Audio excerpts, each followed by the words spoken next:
Dar las gracias a la Academia y dar las gracias también al Grupo Serra y a todos aquellos que se han acercado esta tarde.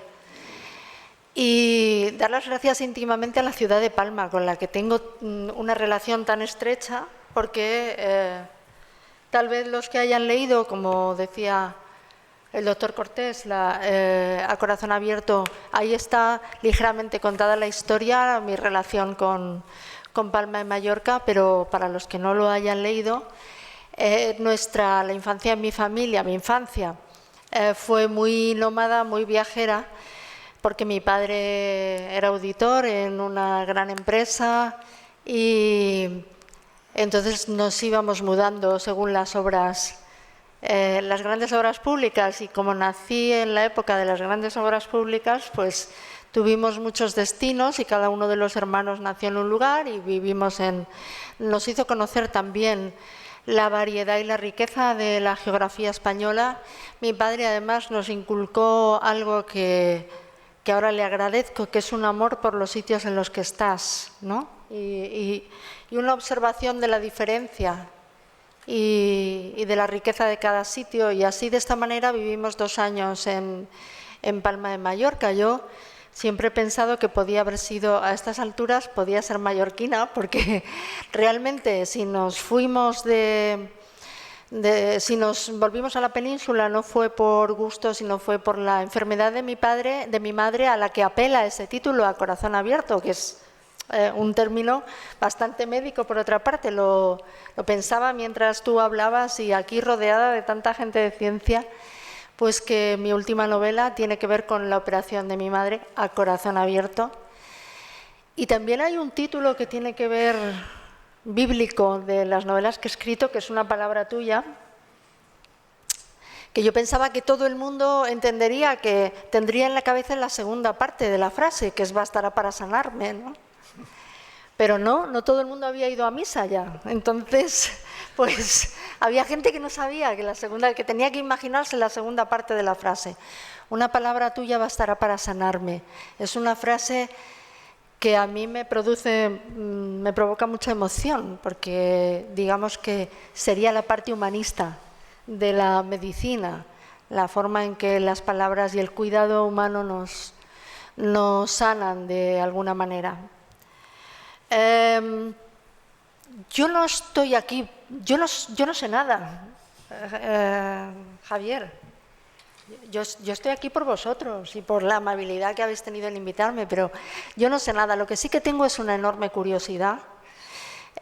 Aún aprendo, como decía el grabado de Goya, y una enorme preocupación por el momento en el que estamos viviendo. Acércate a mí, porque si no te veo muy atrás y no te puedo mirar. Que una mujer como Elvira Lindo me diga acércate a mí es de las mejores cosas que me han pasado últimamente. Pues por así, porque ¿Así? charlemos un poco así. Sí, que parezca menos conferencia. Me parece ¿no? espléndido. Bueno, pues yo creo que lo que me atrajo de venir aquí es expresar una preocupación que tenemos muchos de los que estamos interesados en la información. Javier me hablaba de la salud, porque casi todos los que estáis aquí os dedicáis de alguna manera a eso, bien en la docencia, bien en la investigación o bien en la práctica diaria, ¿no? Y yo me dedico en gran parte de mi vida a la opinión, que es una cosa muy peligrosa en estos momentos, la opinión, y que nos ha demostrado en tiempos de pandemia, donde la salud ha cobrado una importancia tremenda, lo peligrosa que es la opinión en nuestros días. Siempre lo ha sido, pero en estos momentos en los que la opinión tiene una difusión tan rápida y tan masiva, es como que hubiera que tener cuidado, ¿no? Todo esto está relacionado con la crisis de los medios de comunicación, hablábamos esta mañana, con la crisis que están viviendo los periódicos, con la crisis económica que están viviendo los periódicos por el cambio de modelo que estamos padeciendo. Mientras antes había un modelo que funcionaba, que era el de la publicidad y la venta del papel. De repente los medios de comunicación vieron que eso, pues ya no, o sea, no podemos tirar de lo que tirábamos antes. La gente no compra el periódico en papel y la publicidad no entra de la misma manera. Además, hemos tenido que luchar contra la idea de la gratuidad, que en España era una idea muy instalada. De hecho, el periódico para el que yo escribo, que es El País, tuvo una época muy fugaz de gratuidad. Cuando yo me fui a vivir a Nueva York, el periódico comenzó a cobrar, me parece que fue en 2004 o 2005, empezó a cobrar. Yo estaba suscrita al periódico y es curioso que lo que le costaba a la gente pagar una suscripción y sin embargo la gente había comprado el periódico hasta entonces en papel, ¿no? Pero era como que todo lo que se ofreciera a través de Internet tuviera que ser una información gratuita, ¿no?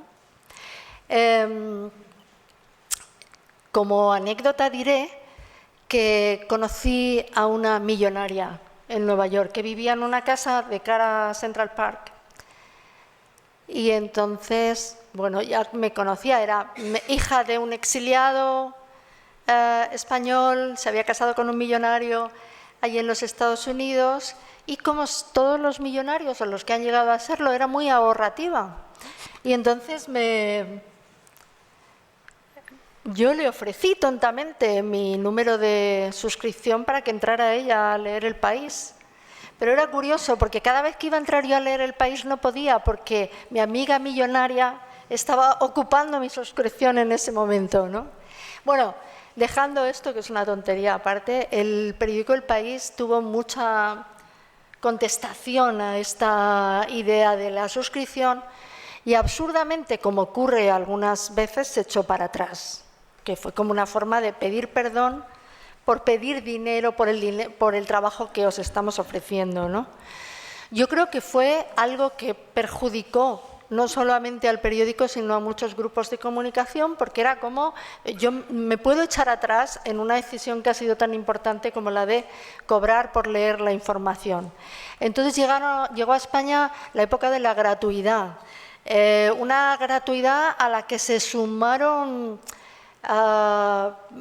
muchas mentes intelectuales, en algunos casos progresistas, como si la gente que trabajara en la información o la gente que trabajara en la creación viviera un poco del cuento y entonces lo que nosotros hacíamos era susceptible de compartirlo con todo el mundo sin que eso pues aportara ningún trabajo. Todo lo que se había escrito sobre los derechos de autor pasaba a ser papel mojado y había una crítica a todos aquellos que defendíamos los derechos de autor como una manera, digamos, de dignificar la creación. En esa ola de gratuidad que vivió la cultura española, en la que España fue uno de los países pioneros de la piratería, era probablemente uno de los países en los que más se pirateaba, y en la que tantos músicos quedaron atrás, porque ya se perdió la idea de comprar música. Finalmente tuvieron que venir grandes empresas, grandes plataformas americanas y de las redes para conquistarnos y para que les pagáramos a ellos. Y la gente entró en eso, o sea que lo que no habíamos conseguido los autores por nuestra cuenta, lo consiguieron las grandes plataformas a quienes les pagamos, eso sí, porque consideramos que ellas sí que nos están ofreciendo un servicio. Y en toda esa crisis estaba el periodismo. El periodismo de calidad es periodismo pagado. Hay que pagar, igual que a un médico se le paga por una investigación, a un periodista se le tiene que pagar por una investigación también. No sé cuánto de bien o de mal, pero hay que pagar, por el trabajo se paga. Entonces, es más fácil para la gente entender que se paga cualquier otro oficio que un oficio que sea de creación. Un comentario en relación a esto y para irnos a la nuez de nuestro diálogo. Dos comentarios. Esto era introductorio, Javier. Sí, sí, esto era, ¿cómo se llama? El prólogo, ¿no? Sí. A ver, la financiación de la opinión, ¿tú crees que en algún momento transgrede la independencia de esta opinión y hace que esta opinión esté excesivamente vinculada al interés del que la financia? ¿Crees realmente que la calidad de esta información, y después hablaremos de esto, la calidad de esta información debe mantener una cierta independencia y mantenerse fuera de los intereses comerciales? ¿Cómo lo ves? Pues esto es una pregunta complicada que no es con un sí o un no, sino que tiene matices, pero tiene respuesta. Según estaba en mi introducción, lo que te quería decir, para acabar con esa introducción, es que los medios empezaron a tener menos dinero, porque empezaron a obtener menos dinero de la publicidad y de la gente que compraba los periódicos. Si los medios tienen menos dinero, pagan menos a quienes trabajan para ellos.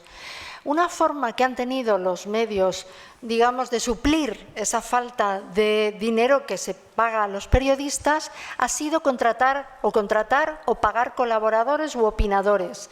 Es decir, que la opinión ha sustituido en muchos casos a la información, que es uno de los peligros que estamos viviendo en los medios de comunicación, no solo los periódicos, sino las radios, como sabéis, en fin, no tengo nada que contar que vosotros no sepáis, nuestro país está lleno de tertulias, es probablemente el país que ofrezca más tertulias a través de los medios de comunicación. Y también es cierto que es muy difícil que los grandes periódicos tengan tantos opinadores como tiene España.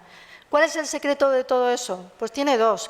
Uno, que a pesar de que se nos paga, somos más baratos que la investigación. Nuestra opinión es más barata que la investigación. Y segundo, hemos acostumbrado al lector a que no busca siempre la información, sino lo que busca es la opinión de alguien que le corrobore lo que él mismo piensa. Pero esto es peligrosísimo. Es decir, porque una cosa es la opinión y otra cosa son los hechos. Es decir, tenemos que intentar que la decisión que tome una persona en relación a su salud, y hoy hablamos de salud, o en relación a un viaje, o en relación a un libro, sea una opinión basada en hechos, no basada en opiniones. Entonces, y esto es muy complicado. Es muy complicado y te voy a dar un dato.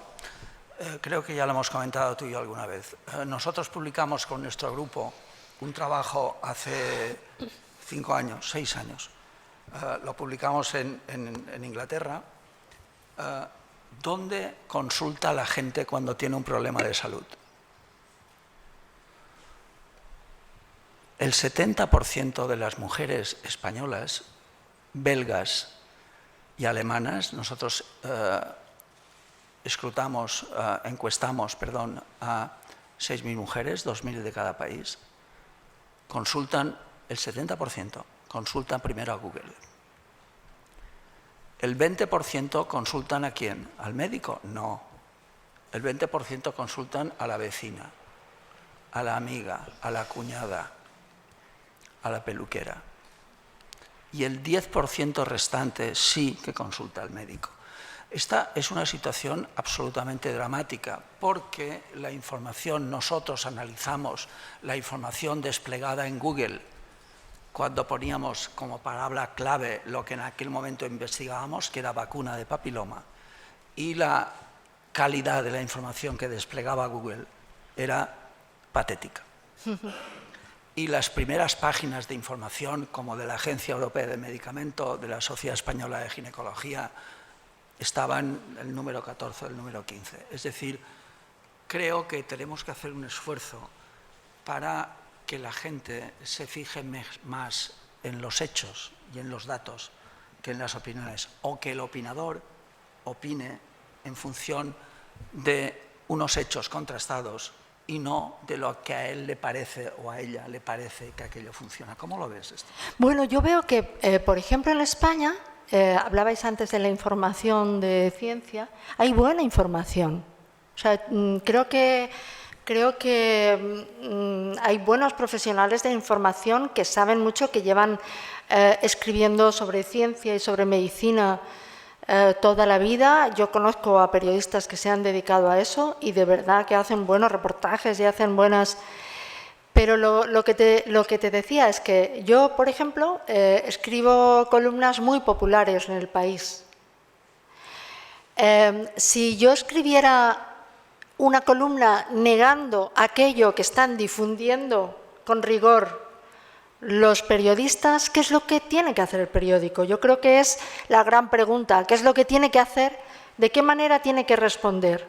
Yo puedo apelar a mi libertad de expresión para decir algo que no es cierto, escribiendo una columna de opinión a lo mejor caprichosa, yo qué sé, negando las últimas investigaciones sobre ese papiloma. Yo puedo hacerlo porque en el fondo yo apelo a que yo soy una creadora, yo no soy una investigadora, no soy una especialista en el tema. Yo creo que son los medios, quien dirige esos medios los que tienen que tomar decisiones, porque la opinión infecta, casi como un virus, la verdad y la realidad. Luego, otro de los problemas es que los grandes medios de comunicación pintan menos de lo que nosotros creemos. O sea, que no es, digamos, la manera habitual en la que se informa una gran parte de la población. Creo que uno de los ejemplos más claros lo hemos tenido durante la epidemia, ¿no? Donde hemos vivido hace poco.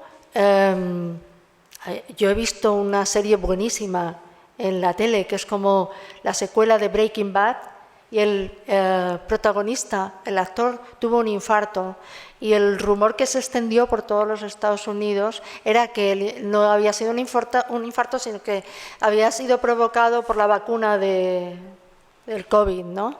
Y él mismo tuvo que dirigirse al público que tiene millones de fans para decir, ¿por qué tienen ustedes tanto empeño en no creer en la ciencia, ¿no? Hoy, por ejemplo, he recibido yo en mi... Es que todo esto es una infección continua. Mi email lo acaba teniendo todo el mundo. Y me ha escrito una carta, de verdad, muy bien redactada, una persona bien redactada, con muchísimos datos, tantos datos que parecía una persona un poco que padecía una paranoia o algo así, ¿no? Y empezaba diciendo, se ha muerto el escritor Javier Marías,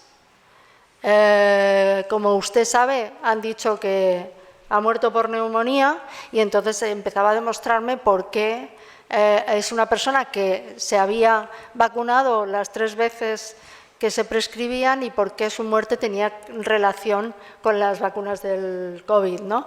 Es una carta que probablemente en papel tendría 2 folios. Es una persona que me escribe, bueno, aparte, quiero decir, con muchas palabras, me falta absolutamente el respeto porque me incluye en los promotores de la vacunación y yo digo, pero este tipo, o sea, se muere un escritor y este tipo aprovecha algo que, en fin, se muere un escritor, sobre todo tiene que ver con la literatura, el asunto, con una pérdida literaria. Aprovecha la muerte de un escritor para lanzarme ahí una soflama contra las vacunas. Entonces, es verdad que es peligroso. Pero es peligroso el coqueteo que tenemos con la verdad y la mentira. Es peligroso que en muchas ocasiones se quiera debatir, porque hay asuntos sobre los que no tendría que haber debate. Hay una evidencia y ya está. Pero sí, los medios de comunicación, desde las teles, etcétera y tal, yo veo que a veces se debaten cosas que para mí no son debatibles, ¿no? El problema, desde mi punto de vista, y lo he dejado por escrito últimamente, son las redes sociales. Es decir, el fango informativo que generan las redes sociales, donde todo el mundo dice cosas y donde mucha gente, sin ninguna categoría científica ni personal, adquieren rango de credibilidad. Por ejemplo, ¿qué ha tenido más resonancia? la carta que el grupo español que coordino de investigación en papiloma ha escrito y hemos publicado en el European Journal of Gynecology, dando la bienvenida absoluta a la seguridad y a la eficacia de la vacuna frente a la COVID-19, que ha tenido más repercusión, esta carta o que Novak Djokovic no se haya vacunado.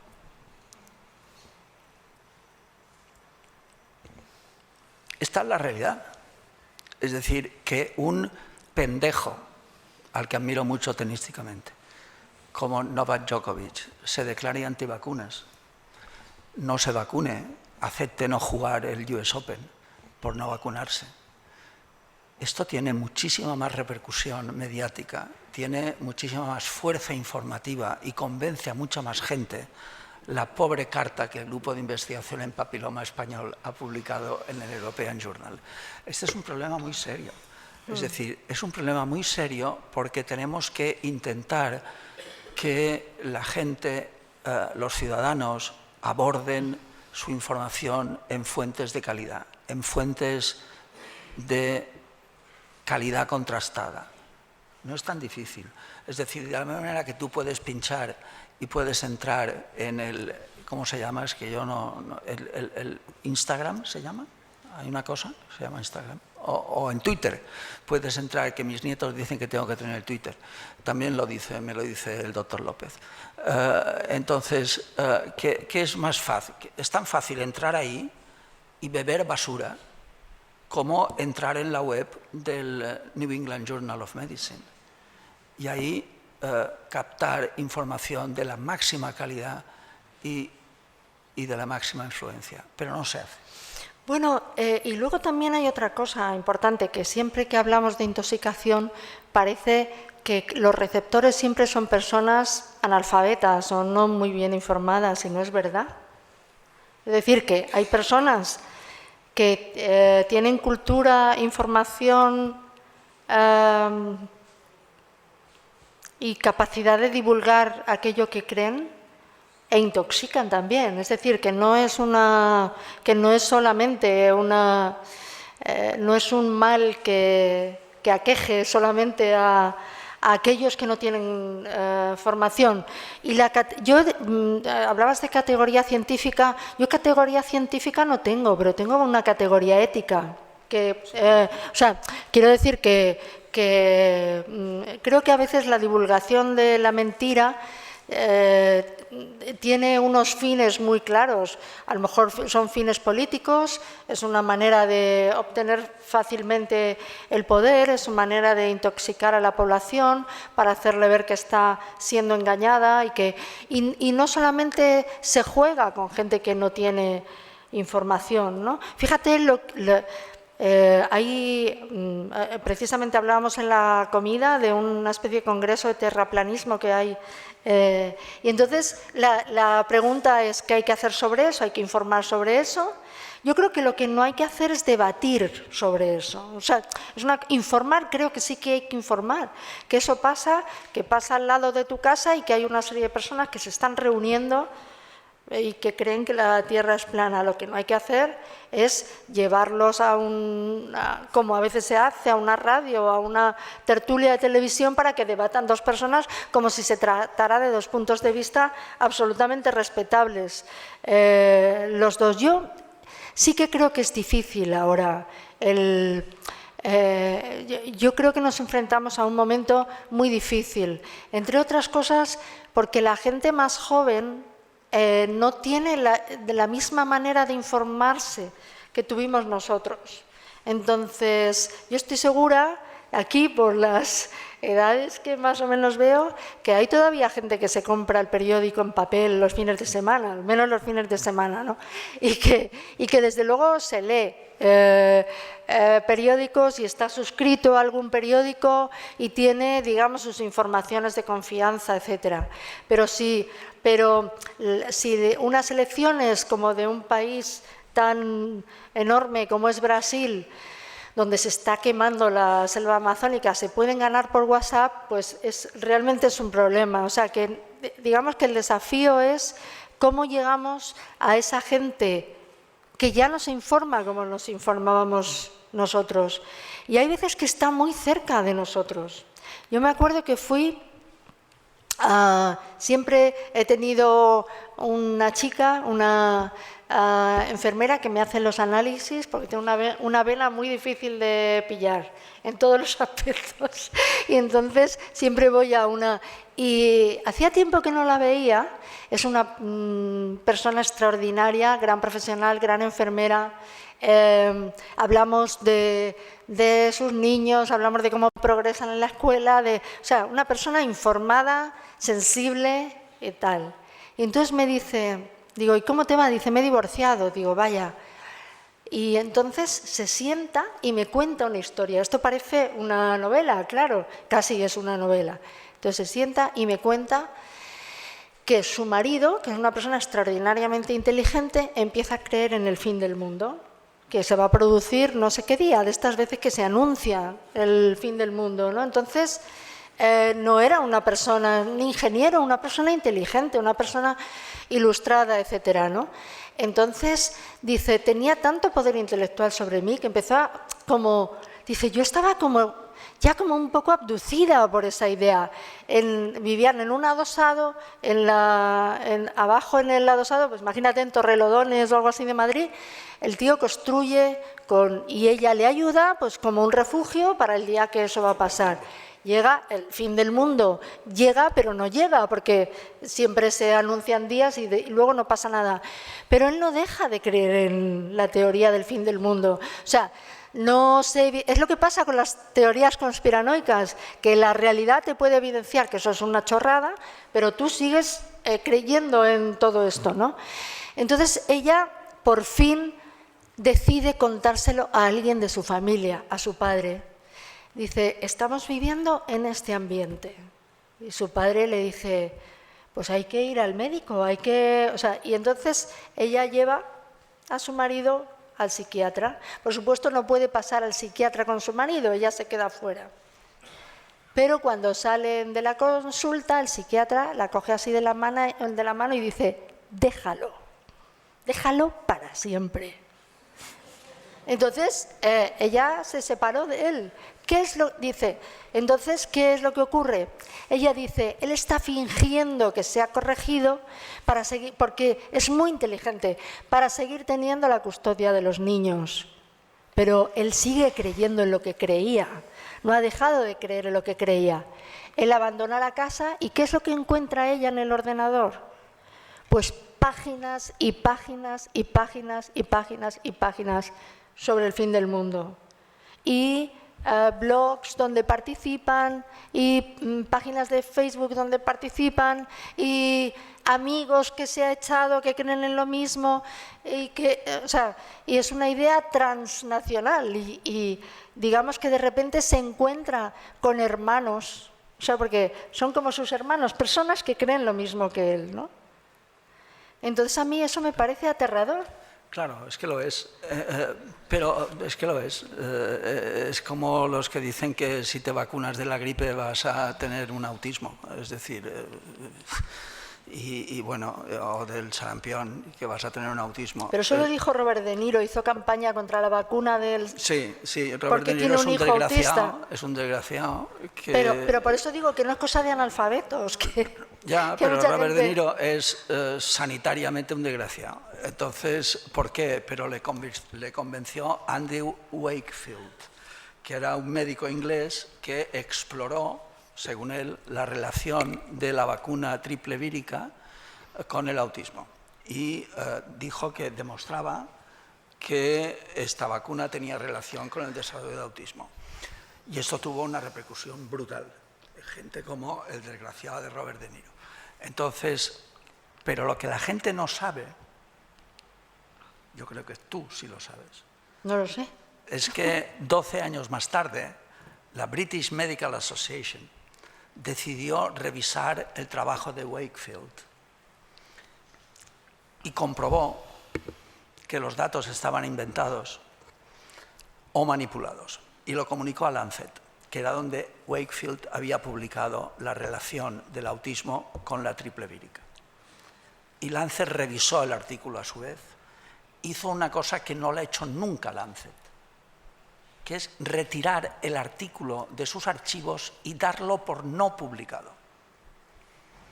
Esto es algo absolutamente insólito, porque la repercusión que tuvo desde el punto de vista sanitario fue brutal. Es decir, aún hoy hay gente que no se vacuna del sarampión en los países anglosajones y hay puntas de sarampión en el Reino Unido debido a esta historia a la que tú aludes del desgraciado del Andrew Wakefield. Entonces, querida Elvira, ¿qué podemos hacer? ¿Qué podemos hacer para reconducir esta situación?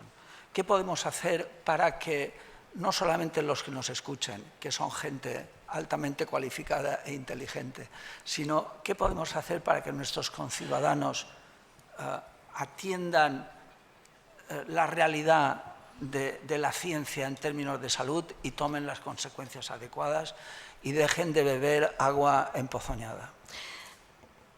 Yo creo que sí que se puede hacer, es como aquello de cada uno que haga bien su trabajo, ¿no? Creo que eso es fundamental. Vosotros hacéis bien vuestro trabajo. Yo creo que los que tenemos una tribuna pública debemos ser muy responsables con lo que eso no tiene nada que ver con la libertad, porque esto se ha mezclado con el discurso de la libertad y yo creo que esa ha sido la gran baza de los que trataban de captar conspiranoicos, ¿no? La gran baza de la libertad, que es yo tengo que tener libertad para decir aquello en lo que crea. Es que hay una cosa, esta libertad mentirosa merma nuestra libertad. Es una cosa, o sea, yo por ejemplo, a mí me gusta no hacer mucho caso a los médicos. Vaya. O sea, pero mientras, quiero decir que no soy una persona hipocondríaca, que procuro ir al médico lo menos posible, porque ya tendré que ir. Yo pienso, voy a dejarlo para el día que esto caiga por su propio peso, ¿no? Y además, tenemos que hablar tú y yo de esto. No, y además creo que hay un punto de desobediencia que es bueno en el ser humano, ¿no?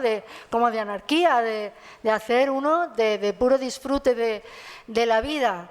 Eso es la libertad, pero la libertad no puede perjudicar a los demás. O sea, yo me dolía, por ejemplo, en los tiempos del confinamiento duro, pues yo me imagino que me dediqué a lo mucho a lo que se dedicaron la mayoría de ustedes, que es a tratar de pasarlo bien dentro de las cuatro paredes de la casa, ¿no? Pasarlo bien en nuestra cultura pasa por comer, o sea, ¿Puedo hacer alguna otra sugerencia o no? Sí, yo conozco todas las sugerencias y las apoyo, pero quiero decir que de repente pues había como entretenimientos, ¿no? Que uno se entregaba a ellos, comer bien, beber bien, ¿no?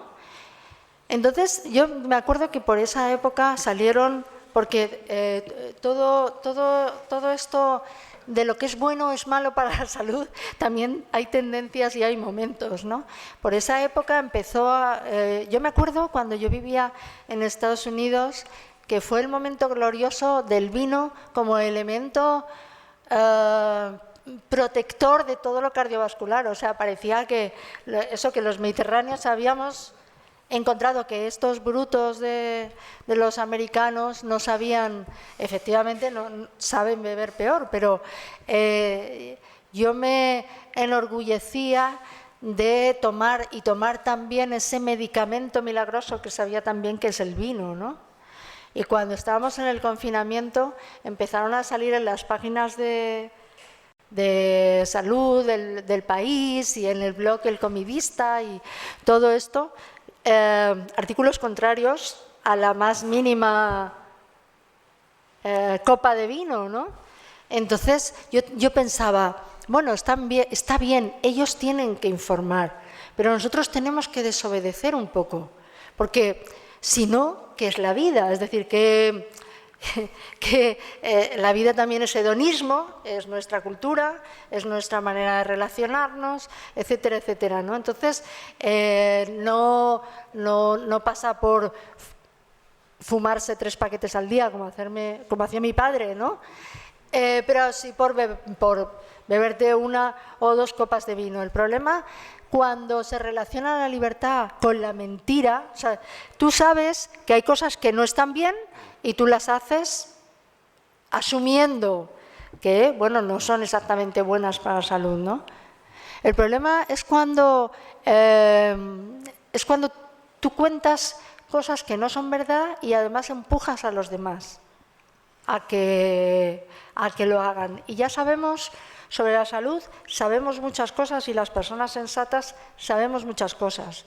La sensatez, hay veces que diré que no solamente está en los científicos, está en la cultura popular, porque, por ejemplo, en los tiempos de la pandemia, creo que las personas que asumieron más disciplinadamente la vacuna fueron las personas que habían vivido la posguerra y que para ellos Fleming era como Dios, o sea, era, claro, o sea, todo lo que les había faltado, de pronto llegaba una vacuna salvadora que los últimos años de su vida les permitía salir a la calle. Entonces, yo he visto a mis tíos del pueblo, o sea, la felicidad de que llegara una vacuna, de poner el brazo y que además eso se convirtiera casi como en un signo político de progreso, ¿no? Y son personas que no tienen, digamos, que no han tenido que no son personas cultivadas, pero sí que han sido personas que han sabido lo que era la enfermedad y lo que era morirse prematuramente por una enfermedad. Personas responsables, personas sensatas y personas agradecidas a todo lo que pudiera mejorar y alargar su vida. Yo quisiera, antes de abrir el diálogo con el público, expresar mi preocupación por la educación sanitaria. Es decir, en esta casa, en la Real Academia, hemos hablado muchas veces de esto. Creo que educar en hábitos de vida saludables es absolutamente imprescindible y que esto forme parte de tanto como aprender inglés o aprender el código de circulación. Y hay un experto endocrinólogo, compañero en esta Real Academia, que nos enseñó que la obesidad en esta comunidad autónoma está a niveles pandémicos. Y esto es fruto de una falta de educación en ejercicio físico, alimentación saludable, etc. Y es también fruto de la desinformación. Por tanto, yo creo que esto, ¿no te parece, Elvira? Es algo en lo que teníamos que trabajar muy seriamente con las autoridades políticas y con las autoridades académicas para que la generación actual y la futura tuviera una educación sanitaria adecuada que le hiciera tomar decisiones adecuadas en cuanto a su salud y en cuanto a su manera de afrontar de una manera saludable la vida. Pero fíjate, Javier, que desde algunas posiciones políticas se ha tomado eso como una intromisión en la vida de la gente. Es decir, que yo no he visto que haya habido demasiadas campañas. Tú me decías que está habiendo aquí. No he visto que a nivel estatal haya habido campañas para fomentar el ejercicio físico entre los niños, que yo creo que eso es lo más fundamental en una vida tan sedentaria que podemos llevar nosotros, pero que lo peor es que lo lleven los niños, ¿no? Entonces yo por ejemplo, esas campañas no las he visto. Me parece peligroso porque es verdad que el cuerpo de los mallorquines, el cuerpo de los españoles está cambiando y te das cuenta en cuanto miras fotos de los años 50 y miras fotos de ahora, somos más ricos de lo que éramos antes y estamos más gordos de lo que estaban nuestros padres, ¿no? Porque además es lo que tú decías a la hora de la comida, no es tener unos cuantos kilos de más, es tener obesidad, que es una cosa o tener un sobrepeso importante, pero ha cambiado nuestro cuerpo. Ha cambiado porque ha cambiado nuestra vida, ¿no? En fin, yo quisiera, Elvira, si te parece bien, abrir el diálogo con los asistentes y David está, creo que está por aquí. David está ahí, tienes el micrófono, David. Entonces, si alguien quiere formular algún comentario o hacer alguna pregunta. Doctor López. Aquí la única que no soy doctora soy yo. ¿No? Es un poco, da un poco de miedo. Bueno, sí, no.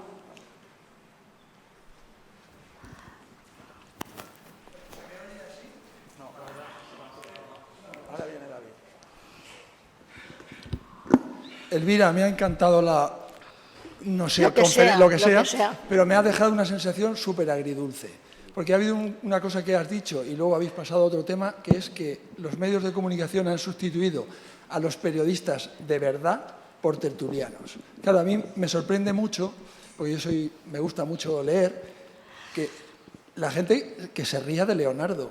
Leonardo da Vinci tenemos aquí nosotros a cientos, porque son esos, vamos a decir, tertulianos que un día te hablan de qué tiene que hacer Zelensky para ganarle a Putin, Sí. a los 3 minutos te están hablando de lo del bono eléctrico, Sí. y 4 minutos después te están diciendo qué tiene que hacer Xavi Hernández para que el Barcelona gane la Champions. Sí. Claro, desde Leonardo no se había visto algo igual, ¿no? Entonces, ¿qué pasa? Que tiene alguna culpa, ya que tenemos aquí a los representantes de los medios de comunicación, el haber sustituido a esos profesionales que hablan de un tema porque hablan de lo que saben, o como mucho de dos, y no tener a alguien que sabe hablar de todo, y como todos sabemos, eso, el que sabe hablar de todo no sabe hablar de nada. Es que buscar a gente que sepa da mucho más trabajo. O sea, yo creo que se puede opinar de muchas cosas y todo esto. Es verdad que hay veces que, o sea, yo me quedo alucinada, y vosotros también, que estáis viendo a alguien opinar en una tertulia de última hora en la tele y lo ves por la mañana en una radio. Tú dices, esto es imposible. O sea, no tengo tiempo ni a dormir, pero a reflexionar tampoco, ¿sabes? Entonces, yo creo que en la pandemia que hay que aplaudir a los medios de comunicación cómo lograron hacer periódicos y hacer radios en esas condiciones, porque es que no se puede imaginar. O sea, tú imagínate que las emisoras cada uno estaba desde su casa y tú lo oías en tu casa, tú lo escuchabas en tu casa y no, como que no notabas un poco de retardo en las voces, en las preguntas y en las respuestas, pero aquello se hizo con una profesionalidad, una entrega. A mí me parece muy noble todo lo que se hizo, ¿no? Y durante la pandemia sí que yo creo que los directores de programas, etcétera, tuvieron la sensación de que la gente necesitaba que les hablara gente que supiera.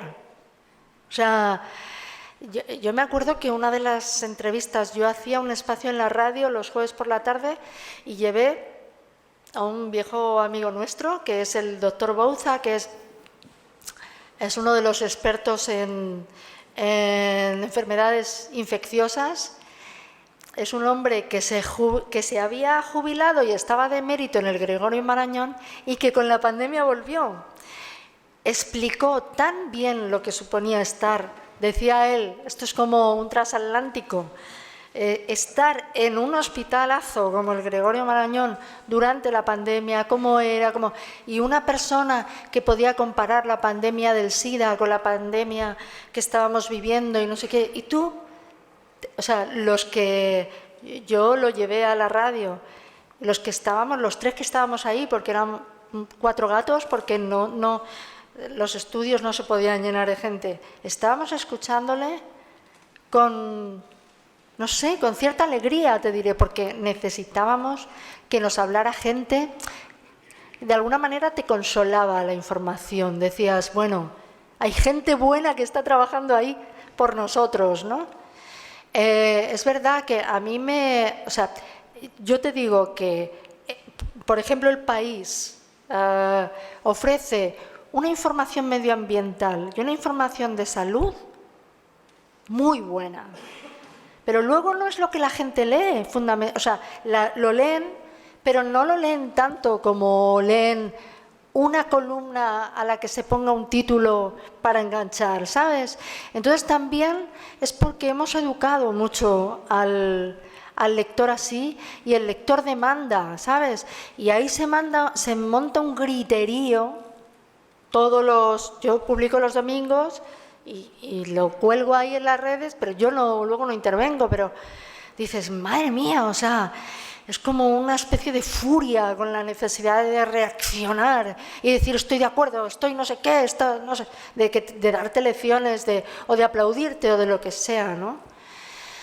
Entonces, a mí me preocupa que la base de los periódicos, que sobre todo es la información, sea más invisible para los lectores. Hay veces que es muy buena, pero no es lo primero la información internacional no es lo primero que se pincha, sino lo que dice un contertulio mientras te estás tomando un café sobre lo que tú dices. ¿Qué consejos le da a Zelensky para, ¿sabes? Es complicado eso. ¿Algún comentario, alguna pregunta más? Sí.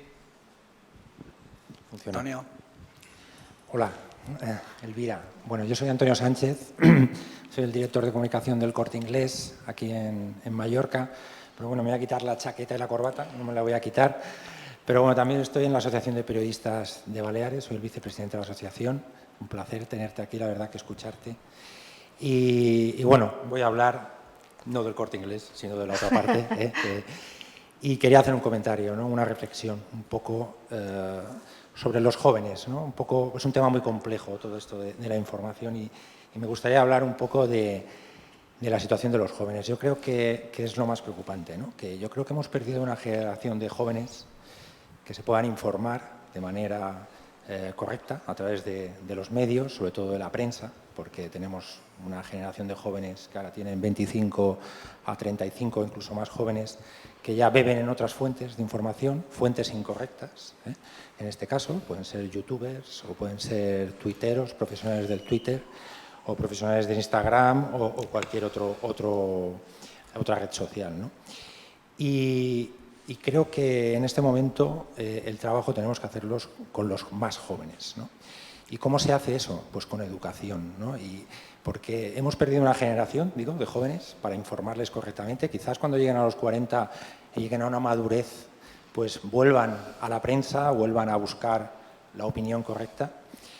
Y nosotros en la asociación, y ahora que estoy aquí con un público pues que es importante y referente, hemos presentado un proyecto en el Govern Balear que la verdad que no hemos tenido mucho éxito, y aprovecho aquí, no hay mucha gente del Govern, pero aprovecho para presentarlo, que es una asignatura que se llama Educación Mediática, que tenga presencia en las escuelas, tenga presencia entre los alumnos de primaria, los alumnos de secundaria, introducir los periódicos, introducir la reflexión, que creo que es muy importante. No solo muy importante para los periodistas, porque además es un proyecto que estas clases estarían dadas por profesionales de la información de aquí de Baleares, sino que además yo creo que sería bueno para toda la sociedad, ¿no? Porque, o sea, que toda esta generación nueva pueda volver a informarse correctamente y que habituemos a nuestros jóvenes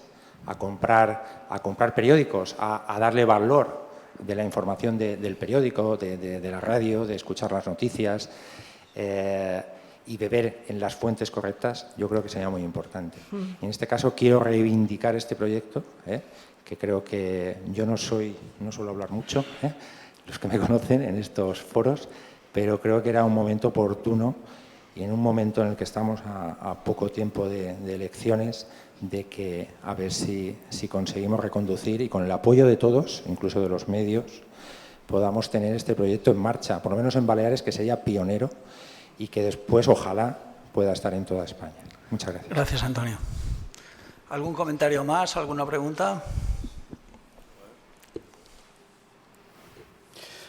Sí. Buenas noches, buenas tardes. Soy Xavi Bonet, el director de COPE, y como aludido a una opinión que ha expuesto el doctor antes en relación a los tertulianos, bueno, tertulias hay en la radio y en la televisión, en todas las radios y en todas las televisiones. En defensa de ese colectivo, yo también podría estar un poco de acuerdo contigo, con usted, pero también hay que matizar que los articulistas, si no son especializados de los periódicos, también hablan de todo. O sea, no hay un tema específico. Pero eso precisamente decía yo. Bueno, o sea, pues por lo tanto no solo son los tertulianos que no, saben de hemos todo, hablado sino de los los articulistas que opinadores saben de todo, sino es alguien especializado, como es tu caso, hablando de medicina, u otra persona economista hablando de economía. Dicho eso, yo creo que estamos ante un tema muy complejo, como ha quedado demostrado en ese diálogo que habéis tenido, que no ha llegado a ninguna conclusión, porque no hay ninguna conclusión. No. O sea, es un tema totalmente abierto, porque el debate no está entre los que compramos o leemos el periódico los domingos a diario. El problema está, como decía Antonio, en las nuevas generaciones que no leen los periódicos, ni escuchan la radio, ni ven la televisión. Los periódicos, los medios de comunicación, la televisión, la radio, los periódicos son medios regulados de alguna forma. Lo que no está regulado es nuestro principal competidor presente y futuro, que son las redes sociales. Estas no están reguladas por nadie y campan a sus anchas. Este es el competidor principal que tenemos en estos momentos. Las redes, los Facebook, los Instagram, los Twitters y todos los que vendrán después. Por lo tanto, es un tema real, que está abierto, pero le decía el doctor Cortés, ¿cuál es la solución? Pues yo no lo sé. Lo que sí sé, al menos desde un punto de vista de una persona que lleva muchos años trabajando en radio, es que la radio que hoy sobrevive con buena salud en el 2022, dentro de unos años no será esta radio, será otra radio, porque nos tendremos que haber adaptado, porque las generaciones nuevas pues serán de otra pasta. De todas formas, yo, siendo columnista, como hablas de colectivo no creo que se pueda hablar de colectivo de contertulios ni de colectivo de columnistas, ¿no? Es porque cada uno es de su padre y de su madre y es verdad que es una cosa bastante peculiar que en España es un país donde casi cualquier escritor o escritora tiene una columna, o sea, es una peculiaridad muy española, ¿no? Yo, claro que defiendo la opinión, pertenezco a ella y procuro hacerlo con cierta honestidad, es decir, que no hablo de cosas que no sé y procuro no meter la pata y procuro, lo que tú decías, no herir ni provocar daño, porque el daño también es la desinformación. Pero es verdad que me parece que defender el periodismo es algo que tenemos que hacer, defender el periodismo. Yo, defendiendo a los periodistas, estoy defendiendo, eso sí que defiendo a un colectivo, o sea, defiendo a los periodistas y defiendo... fíjate, yo muchas veces he ido al fin de carrera de una universidad para dar una charla, etcétera. A mí me leen mucho los jóvenes periodistas porque muchos empezaron leyendo conmigo cuando eran pequeños. Entonces, pues les hablo y todo esto y yo jamás voy con un discurso catastrofista, porque si pienso que si algo es necesario en una sociedad democrática, algo como el comer, es el buen periodismo. Y eso lo tendremos que ir adaptando, como tú decías, a nuestros tiempos. O sea, lo tendremos que ir adaptando, pero tendremos que informar bien de las cosas. O sea, ahora mismo no sabemos o podemos imaginar cuál es la información que se está dando en Rusia de la guerra de Ucrania. Pues eso es fundamental, para que la gente tuviera un criterio de lo que está haciendo su país en otro, ¿no? O sea, creo que hay cosas que yo, ya te digo, cuando voy a hablar a jóvenes periodistas, que parece que tenemos que ir allí para decirles, bueno, esta profesión está en las últimas y tal. Todo lo contrario, tienen que ser mucho más rebeldes que nosotros, porque nuestro mundo está declinando. Hay un cambio de modelo y de sistema, y ellos tienen que inventarse el nuevo. Nosotros yo creo que ya no lo vamos a inventar. Tenemos tiempo para una pregunta más. Espera. Micrófono. Sí, una brevísima aclaración. Yo me había quejado de VIH, una enfermedad que tiene unas connotaciones jodidas. Y quería decir que cuando empecé a ir a Sondureta, el hospital público, me dijeron, ¿ves a Concha Villalonga? Efectivamente, al cabo de 3 años para mí era Dios.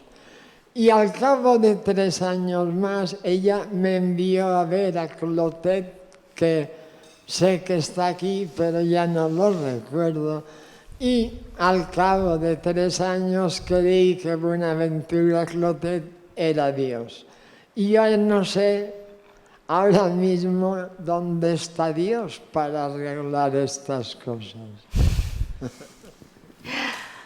El que ha hablado es Pepe Marroch, que es un hombre que tiene en este momento dudas sobre dónde está Dios. Si queréis hablar con él, él tiene un bar donde se sirven unos cócteles muy buenos y compartiendo... Dentro de uno de los cócteles... Dentro de uno de los cócteles que sirve Pepe Marroch en su bar, es muy probable que podamos dilucidar de una manera aproximada dónde está Dios. Yo quería añadir, pero esto es al hilo de la enfermedad de la que hablabas, que por primera vez he dirigido una película. Escribir guiones para el cine había escrito ya, pero por primera vez he dirigido una película y trata de una mujer que interpreta a Emma Suárez, que vivió intensamente los años 80 y que contrajo en aquella época el VIH. Y no sé, siempre había querido contar esa historia, ¿no? De un colectivo, el de las mujeres, que probablemente haya sido menos visible que el de los gays. Otro colectivo poco visible en esa enfermedad ha sido el de los niños, ¿no?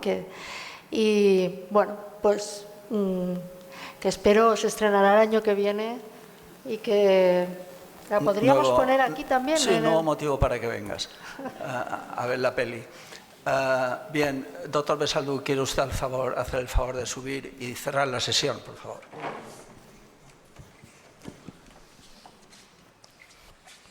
Bueno, quiero felicitar a ambos por esta excelente coloquio charla que creo que ha abierto sobre todo muchas dudas. Sí. Creo que no tenemos, diríamos, contestaciones para lograr, diríamos, el final de esto.